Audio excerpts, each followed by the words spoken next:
Exercise 3.1 का first question देखते हैं। How will you describe the position of a table lamp on your study table to another person. ठीक है, आपका अगर कोई रूम है जिसमें आपके पास एक स्टडी टेबल है ना, आपको उसकी लोकेशन किसी को बतानी है। जैसे हमने अभी डॉट का ही एग्जांपल देखा कि जो डॉट था वो आपने इधर कहीं लाई कर रहा था तो आपने उसको बोला था कि वो लेफ्ट बॉटम में है ना। वैसे मैं मान लेती हूँ लैम्प यहाँ पे है, तो लैम्प यहाँ पे है तो आप इसको एग्जैक्ट लोकेशन इसकी ये तो नहीं बोल सकते कि लेफ्ट टॉप पे है ये, है ना। आप इसकी एग्जैक्ट लोकेशन नहीं बोल सकते। इसके जगह मैं टॉप से क्या करूंगी कि इसकी एक्स तक एक्स डिस्टेंस ले लूंगी, है ना। आपको क्या करना है, आपके टेबल से एक स्केल लेनी है, स्केल से आपको नापना है। तो जैसे ये वाला डिस्टेंस आया 7 सेंटीमीटर, है ना। और आप कोई सा भी डिस्टेंस ले सकते हैं ना। हम या तो यहाँ से लेते हैं, ठीक है। यहाँ से लेंगे तो क्या होगा कि अगर मैं अपना कोऑर्डिनेट ज्योमेट्री का देखूं तो अगर मैं इस पॉइंट को मान के ऐसा और ऐसा डिस्टेंस नाप रही हूँ तो वो फर्स्ट क्वाड्रेंट में आएगा, है ना। कहाँ पे आएगा, फर्स्ट क्वाड्रेंट में। और फर्स्ट क्वाड्रेंट में दोनों का साइन प्लस प्लस होता है, तो मुझे मतलब ज्यादा कोई डिफरेंस नहीं होगा कि हाँ मैं बोल दूंगी कि इतने इतने लोकेशन पे। बट अगर जैसे मैं किसी और लोकेशन, मतलब जैसे मैं अगर इस पॉइंट से नापती हूँ, कौन से पॉइंट से, चलो मैं अगर इस पॉइंट से नापती हूँ तो मतलब कौन सी दो एक्सिस बनती है, ऐसी और ऐसी। तो अगर इसको मैं इधर से नापूं तो मतलब मैं इधर और इधर नापती। तो ये कौन सा फोर्थ क्वाड्रेंट है। फोर्थ क्वाड्रेंट में क्या क्या साइन होते हैं, प्लस और माइनस। तो फिर मुझे ऐसे बताना पड़ता है कि प्लस में इतना है ना, माइनस में इतना है। माइनस मतलब फिर अपन कुछ सोचते हैं ना, इसलिए हम सबसे बेस्ट है कि हम ये वाले क्वाड्रेंट में लेके चलेंगे। ये वाले क्वाड्रेंट के लिए मतलब एक ऐसी लाइन जानी चाहिए, एक ऐसी लाइन जानी चाहिए, ठीक है। मतलब इस क्वाड्रेंट से एक ऊपर जा रही है, एक इधर जा रही है। तो अगर मैं ऊपर में ऐसे काउंट करूं तो मैंने चलो मान लिया कि ये सेंटीमीटर्स में तो नहीं, थोड़ा ज्यादा में ही होंगे, है ना। तो मैं अगर मान लेती हूँ कि ये आपके स्टडी टेबल से 1 मीटर ऊपर है, ठीक है। 1 मीटर मतलब कितने सेंटीमीटर, 100 सेंटीमीटर। तो यह 1 मीटर ऊपर है। और यहाँ से अगर देखा जाए मतलब यहाँ से लेके ऐसे जाया जाए, ठीक है, यहाँ से लेफ्ट की तरफ जाया जाए तो उसमें 700 सेंटीमीटर है। और 700 तो नहीं, 85 सेंटीमीटर है मान लेते हैं, है ना। तो ये 85 सेंटीमीटर यहाँ से है लेफ्ट से, और अप में कितना है, 100 सेंटीमीटर। तो इस तरीके से आप जो है आपका जो भी स्टडी टेबल पे अगर लैंप या कुछ भी चीज है उसको आप नाप सकते हैं। कैसे नापेंगे, आप स्टडी टेबल के किसी एक पॉइंट को लेंगे और उसको लेफ्ट में और टॉप में ले जाके हम नापेंगे, ठीक है, कि वो कितना दूर आ रहा है। सो ये एक सिर्फ एक्सरसाइज है, ये वाला क्वेश्चन आपके एग्जाम में नहीं आएगा। ये सिर्फ आपको समझाने के लिए कि कोई सी चीज कहाँ पे लाई कर रही है। सेकेंड क्वेश्चन बहुत थोड़ा बड़ा है तो हम धीरे धीरे पढ़ते हैं इसको। एक स्ट्रीट का प्लान है, मतलब एक स्ट्रीट कैसी दिखती है उसके बारे में बताया। A city has 2 main roads which crosses each other at the centre of the city. These 2 roads are along the north south direction and east west direction। आपको डायरेक्शंस पता हो तो ये ईस्ट होता है, ये वेस्ट होता है, ये नॉर्थ होता है, ये साउथ होता है, ठीक है। तो हमारी दो स्ट्रीट है जो कि एक है नॉर्थ से साउथ डायरेक्शन, मतलब ऐसी जाती हुई एक स्ट्रीट है, और दूसरी स्ट्रीट है ईस्ट वेस्ट डायरेक्शन की जो कि ऐसी जाती हुई स्ट्रीट है, ठीक है। और वो कहीं पे एक दूसरे को काट रही है, मतलब ऐसा और ऐसा। मतलब आपने जैसे कार्टेशियन प्लेन देखा वैसे ही दिख रहा है हमें, है ना। अब क्या हुआ, all other streets of the city run parallel to each other and are 20 metre apart, ठीक है। अब इसके अलावा जितनी भी रोड्स आएंगी वो सारी सबके बीच में डिस्टेंस कितना रहेगा, 200 metre. There are 5 street in each direction, use 1 centimetre is equals to 200 metre. अब ये इन्होंने ऐसा क्यों बोला, हमें 200 मीटर को 1 सेंटीमीटर नापना है। ऐसा क्यों बोला है कि आपने जब आपने पिक्टोरियल रिप्रेजेंटेशन किया होगा तो आप 10 यूनिट को 1 सेंटीमीटर और ऐसा भी लेते हैं ना। क्यों लेते हैं, क्योंकि जैसे ही आपका एक ग्राफ है तो इसमें ये जो 1 यूनिट का डिस्टेंस होता है, ये जो 1 यूनिट का यहाँ से यहाँ तक का डिस्टेंस होता है वो कितना होता है 1 सेंटीमीटर। तो आपको प्लॉट करने में इजी रहे इसलिए 200 मीटर को हम 1 सेंटीमीटर मानेंगे, ठीक है। तो 1 centimetre is equals to 200 metre. Draw model of a city on your notebook. Represent the road slash street by single line. आपको हमेशा ये रोड एक्चुअल में तो ऐसी दिखती है ना, ऐसी दिखती है और उसके बीच में से जाते हैं, पर इसको हमको सिंगल लाइन में रिप्रेजेंट करना है, इसलिए मैंने ऐसा और ऐसा रिप्रेजेंट किया है। There are many cross street in your model. A particular cross street is made by two streets, one running in north south direction and another in the east west direction. अब हमको कोई सा भी एक quadrant लेना है। आप इन चारों में से कोई सा भी एक क्वाड्रेंट ले सकते हैं। मैं हमेशा फर्स्ट क्वाड्रेंट इसलिए लेती हूँ क्योंकि इसमें दोनों ही जो कोऑर्डिनेट्स आते हैं वो क्या आते हैं, पॉजिटिव पॉजिटिव आते हैं, है ना, दोनों पॉजिटिव पॉजिटिव आएंगे तो इजी रहता है। अब इनने क्या बोला है कि दोनों डायरेक्शन में, सारे डायरेक्शन में 5-5 स्ट्रीट्स है, ठीक है। तो मैं एक्स से परपेंडिकुलर में 5 स्ट्रीट मान लेती हूँ, या आप थोड़ा स्ट्रेट मान लीजिएगा, थोड़ा सा ऊपर नीचे हो रहा है मेरा। 2 3 4 और ये 5, ठीक है। इसको एक्स को एक्सटेंड कर देते हैं। वैसे ही y से भी 5 स्ट्रीट जा रही है, 1 2 3 4 और ये 5,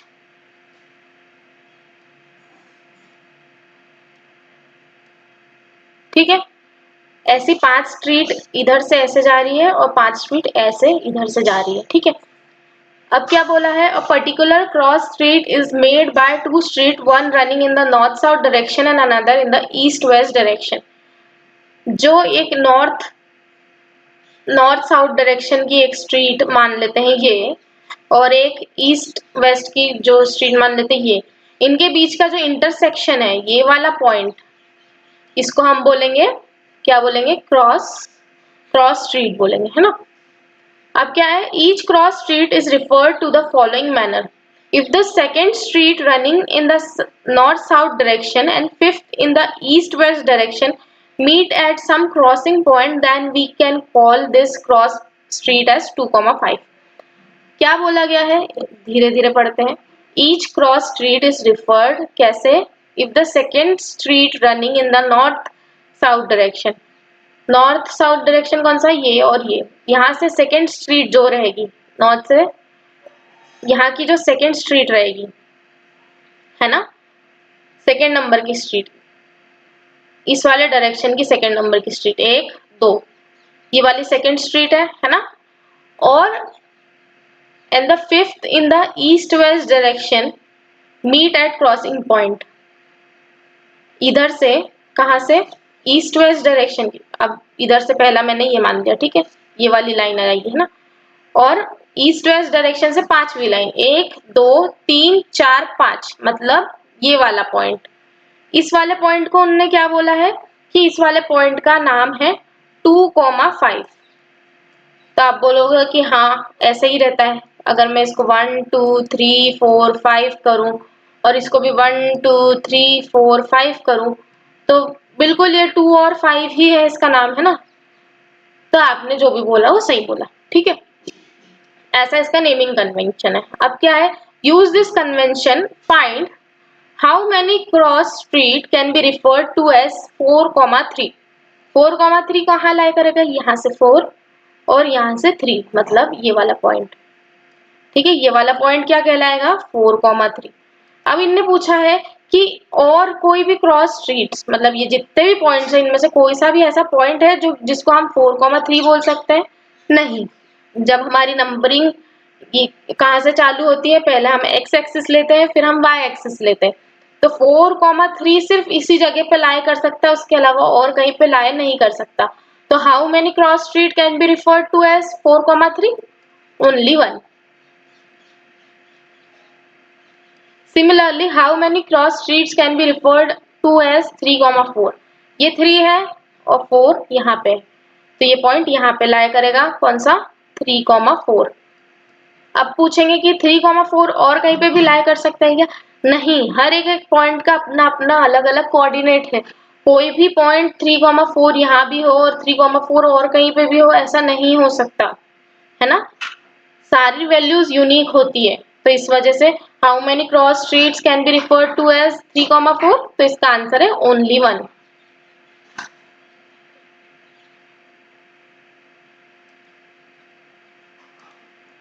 आपको कोई सा भी पॉइंट पूछा जाता, 1,1 पूछा जाता, 2,1 पूछा जाता, 3,1 पूछा जाता, 3,9 पूछा जाता, सॉरी 3,5 पूछा जाता, कोई सा भी अगर इनमें से पॉइंट पूछा जाता, तो किसी का भी क्रॉस स्ट्रीट को एक ही क्रॉस स्ट्रीट हो सकती, क्योंकि जितनी भी वैल्यू है सारी वैल्यू यूनिक होती है। नेक्स्ट क्वेश्चन है, एग्जाम्पल 1 है एनसीईआरटी का। हमको फिगर 3.11 देखना है और हमें ये कंप्लीट करना है स्टेटमेंट। सबसे पहले स्टेटमेंट पढ़ लेते हैं, फिर हम इस ग्राफ पे जाएंगे। First is the abscissa and the ordinate of the point B are this and this respectively, hence the coordinate of B are. ये डायग्राम है इसका, ठीक है। अब आप देख सकते हैं बी पॉइंट कहाँ लाई कर रहा है, बी पॉइंट यहाँ पे लाई कर रहा है। तो बी के हम पहले कोऑर्डिनेट निकाल लेते हैं। 0 से इस तरफ कितना है, 4 है, तो 4, और ये ऊपर कितना है 3, तो इसके कोऑर्डिनेट्स क्या हो गए 4,3। अब अगर आपसे पूछा जाए तो यहाँ पे 4,3 आ जाएगा।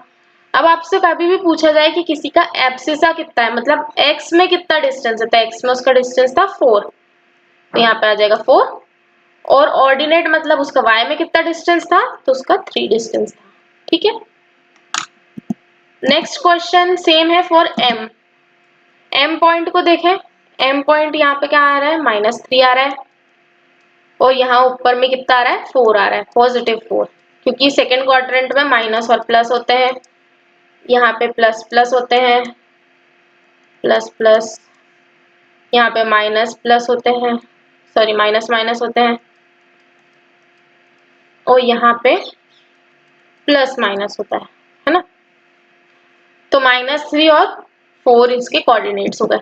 तो इसका जो x कोऑर्डिनेट है वो क्या हुआ, -3, ये हो गया +4, ये हो गया -3, ये हो गया +4। नेक्स्ट L का क्या है, -5 और -4, क्या हो गया, -5 और -4। तो इसमें जो है L के कोऑर्डिनेट्स क्या हो गए, -5, -4, और उसके इस वजह से कोऑर्डिनेट्स कौन कौन से हो गए, -5 और -4, ठीक है।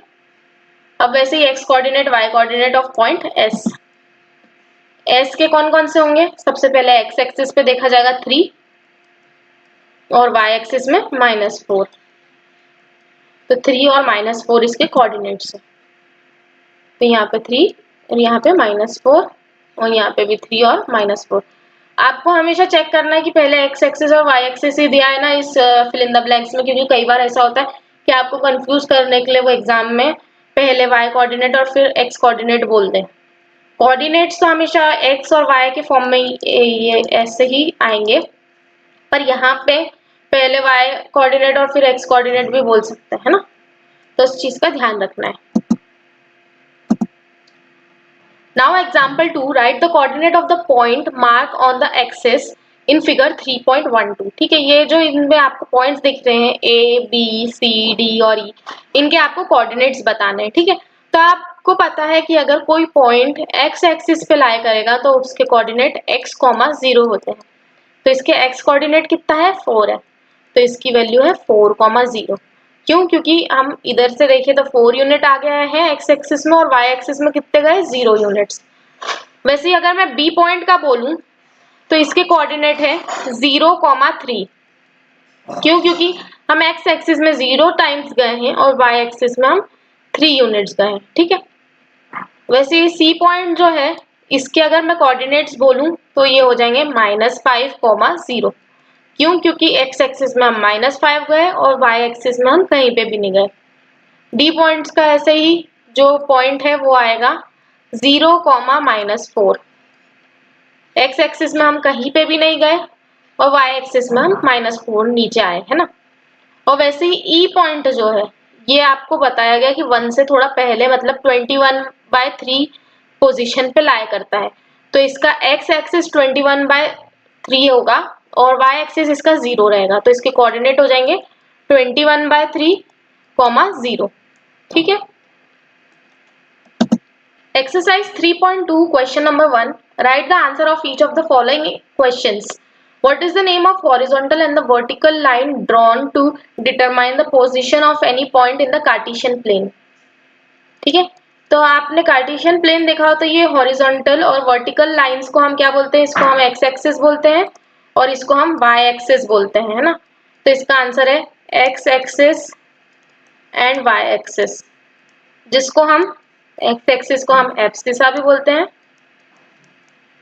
और वाई एक्सिस को हम ऑर्डिनेट भी बोलते हैं। ठीक है। Now second question, what is the name of each part of the plane formed by two lines? इन जो टू लाइंस है इनसे जो भी पार्ट बनते हैं, कौन से पार्ट बनते हैं? 4 क्वाड्रेंट बनते हैं ना, 1 2 3 4, तो उनको 4 क्वाड्रेंट्स बोलते हैं। वैसे इसका आंसर तो सिर्फ क्वाड्रेंट्स है, पर कितने हैं? 4 क्वाड्रेंट्स है। ठीक है। Third question, write the name of a point where these two line intersect. जो हॉरिजॉन्टल और वर्टिकल लाइन जहां पे इंटरसेक्ट करती है इसको हम ओ बोलते हैं, जिसका नाम होता है ओरिजिन। तो इसका आंसर है ओरिजिन।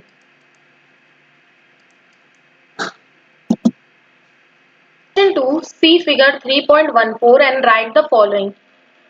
ये है 3.14 फिगर एंड हमें इसमें कुछ क्वेश्चंस दिए हुए हैं, उनको आंसर देना है। ठीक है। First is the coordinate of B. जो बी पॉइंट है उसका कोऑर्डिनेट क्या रहेगा? तो ये रहा हमारा बी पॉइंट, इसके कोऑर्डिनेट क्या है?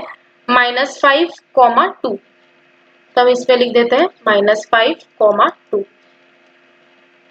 नेक्स्ट क्वेश्चन है the coordinate of C. C point के कोऑर्डिनेट कहाँ है? ये रहा सी पॉइंट नीचे, है ना। इसके कोऑर्डिनेट्स क्या हो गए? इसके कोऑर्डिनेट हो गए 5, -5। ठीक है। तो इसके कोऑर्डिनेट हो गए 5, -5।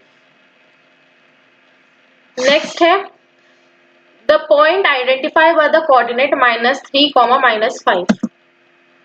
-3 ये रहा -3 और -5 का है ये रहा नीचे, है ना। तो इससे कौन सा पॉइंट आ रहा है? ये ई पॉइंट आ रहा है।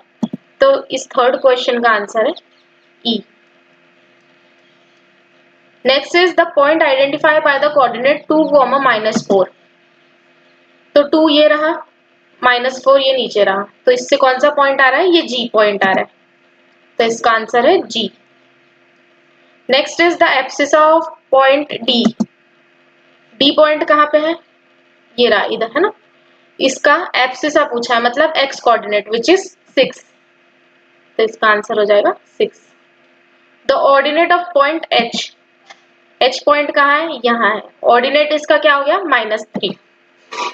तो इसका ऑर्डिनेट हो गया -3। The coordinate of the point L. L point कहाँ है? ये ऊपर दिख रहा है ना। इसके कोऑर्डिनेट्स क्या हो गए? 0, 5। तो coordinates of L is 0, 5। The coordinates of point M. M point कहाँ है? यहाँ पे है। तो इसके कोऑर्डिनेट्स क्या हो गए? -3, 0। तो इसके है -3, 0। ठीक है।